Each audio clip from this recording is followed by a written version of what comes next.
सबसे पहले हमारा ऑडियो वीडियो आप तक पहुंचे तो गुप्ता म्यूजिक स्टूडियो को सब्सक्राइब करें और घंटी को दबाना न भूलें।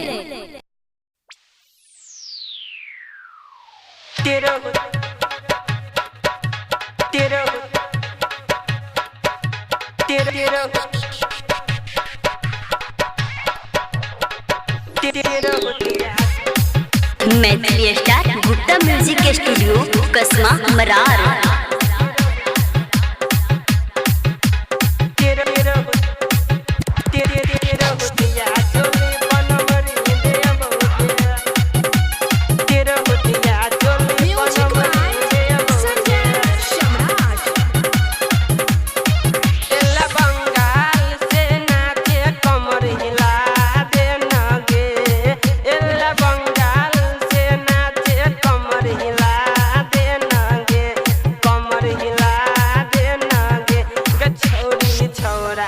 तिरहुतिया चोली बनमरी देवोगे गछौरी छौरा छिए तिरहुतिया चोली बनमरी देवोगे। एला बंगाल से नाचे कमर हिला देनगे। एला बंगाल से नाचे कमर हिला देनगे। कमर हिला देनगे गछौरी छौरा छिए तिरहुतिया चोली बनमरी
तिरहुतिया चोली बनमरी देवोगे गछौरी छौरा छिए तिरहुतिया चोली बनमरी देवोगे।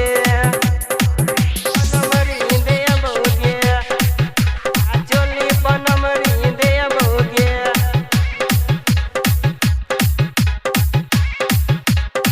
तिरहुतिया चोली बनमरी देवोगे। Maithili star Gupta music studio Kasma Marar. Bipin बेदर्दी के गाना पर नचेब। राइटर राकेश से तोरा मिलेब। तोरा मिलेब। तोरा मिलेब।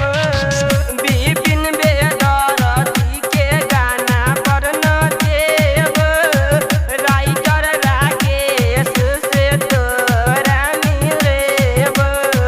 दीवाना राकेश विकास चुम्मा लेतोगे। संजीव सुमन रंजित चुम्मा लेतोगे। चुम्मा लेतोगे गछौरी छौरा छिए तिरहुतिया चोली बनमरी